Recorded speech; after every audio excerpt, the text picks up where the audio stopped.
एक बार की बात है, जादूपुर नाम के एक गांव में करतब दिखाती एक औरत एक रेड्डी के लिए गांव में आती है। आइए आइए मेहरबान कदरदान, खाइए रोहड़ा के ताजे ताजे केले। कभी खाए नहीं होंगे ऐसे केले। पीले पीले केले खाइए।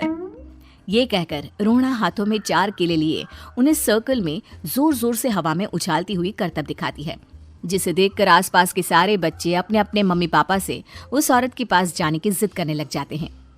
पापा, ऐसा तो सर्कस में बॉल से होता है ना, ये आंटी तो केले से कर रही है। चलिए ना पापा, देखते हैं।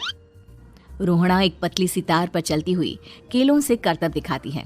आते जाते सभी लोग बाहर रुककर उसके करतब देखते हैं और वाह वाही करते नहीं थकते। जैसे ही एक आदमी पास आकर उसे पैसे देने लग जाता है, तब वो कहती है, अरे नहीं नहीं साहब, मैं करतब तो बच्चों के मन को बहलाने के लिए करती हूँ। धंधा तो मेरा केले का है। पीछे देखो मेरी रेड्डी, जो भी मेरे केले खाएगा मेरी तरह चुस्त दुरुस्त और तंदुरुस्त हो जाएगा। पता चलता है क्या कि मेरी उम्र 55 की है। अरे पर ऐसे ठंड के मौसम में कोई केला क्यों खाएगा? ये ऐसे वैसे केले नहीं है साहब, ये शरीर में गर्मी देते हैं। ठंड को दूर भगाए जो भी रोहिणा के केले खाए। पापा, अगर मुझे केले नहीं मिले तो मैं घर नहीं जाऊंगी। तभी उसके पापा कहते हैं कि बेटा, केले ठंड में कभी गर्मी नहीं देते। ये सब कहने की बातें हैं, सामान बेचने का तरीका है इनका। पर पिंकी नहीं मानती। मैं केले खाऊंगी। पिंकी की जिद के आगे नत्थू हार जाता है और उसे केले खरीद कर दे देता है। पिंकी खुश होकर केले घर ले आकर खाती है। अब मैं भी करतब करूंगी, कितना मजा आएगा। जादुई केले। पिंकी पहला केला खत्म भी नहीं करती कि वो बेहोश हो जाती है। दूसरे केले से एक काला धुआं आता है और रोहड़ा चुड़ैल बनकर बाहर निकल आती है। मेरे भूतिया केले बच्चे न खाए, ऐसा हो ही नहीं सकता। जादूपुर वालों, कब तक बचोगे? आ गई हूं मैं रोहड़ा, जिसका कोई नहीं कर सकता सामना। रोहड़ा पिंकी को गोद में उठाकर काले धुएं में कहीं गायब हो जाती है। शाम के वक्त नत्थू घर लौटता है और पिंकी को घर में ना पाकर उसकी माँ से कहता है, माँ पिंकी कहाँ है? अरे बेटा, उसे तो तू सुबह करतब दिखाने ले गया था ना, फिर कहाँ वापस आए तुम दोनों? मुझे लगा तू उसे अपने साथ मंडी ले गया होगा। हे भगवान, मेरी बच्ची कहाँ गई? मैं उसे घर ही तो छोड़कर गया था माँ। नत्थू गांव के घर कोने में अपनी बेटी को ढूंढता है, पर उसे वो कहीं नहीं मिलती। परेशान होकर आके रो रो कर नत्थू हिम्मत हार कर घर लौट आता है। अगली सुबह रोहड़ा फिर से करतब दिखाने आती है और इस बार पिंकी की तरह रोनी केले खरीद लेता है। 50 रुपए दिए थे पापा ने, सारे पैसों की मैंने केले खरीद लिए हैं। अब मैं भी आंटी की तरह ही करतबबाज बन जाऊंगा। यही सोचते हुए रोनी केले खाता है और पहला अकेला केला आधा खत्म भी नहीं करता कि चुड़ैल उसके सामने आ जाती है। मेरे साथ चलने का समय आ गया है रोनी। ये तो बस शुरुआत है। अब इस गांव के सारे बच्चे धीरे धीरे मेरे कब्जे में होंगे, एक बच्चा भी नहीं बचेगा। ये कहकर रोनी को गोद में लेकर काले धुएं में अदृश्य हो जाती है।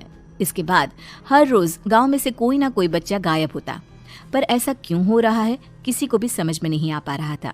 रोज की तरह अपनी बेटी पिंकी की तलाश में नत्थू गांव के एक तालाब के पास बैठा रो रहा था। कहाँ गई मेरी पिंकी? शकुंतला के जाने के बाद एक वही तो मेरा सहारा थी।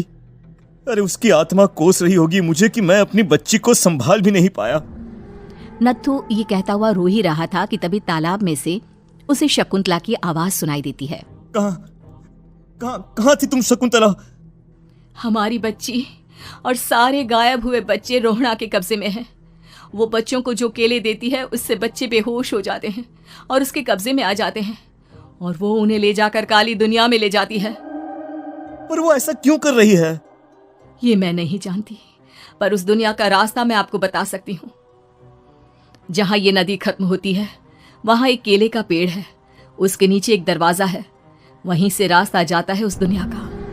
ये कहकर शकुंतला की आत्मा गायब हो जाती है।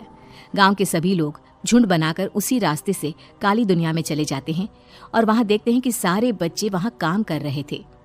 पापा, मुझे ले चलो यहाँ से। पापा, पापा। सभी बच्चे अपने मम्मी पापा से लिपट जाते हैं। तो तुम लोग यहाँ तक आ गए। क्यों हमारे बच्चों को पकड़ लिया तूने? तुझे शिकार ही बनाना है तो ले, हम सब आ गए हैं, हमें खा ले। नहीं, मुझे बच्चे चाहिए। मेरे बच्चे के बदले तुम लोगों के बच्चे। क्या मतलब?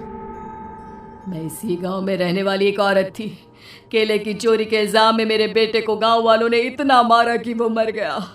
उसी दिन मैंने ठान लिया कि गांव वालों का भी वही हाल करूंगी।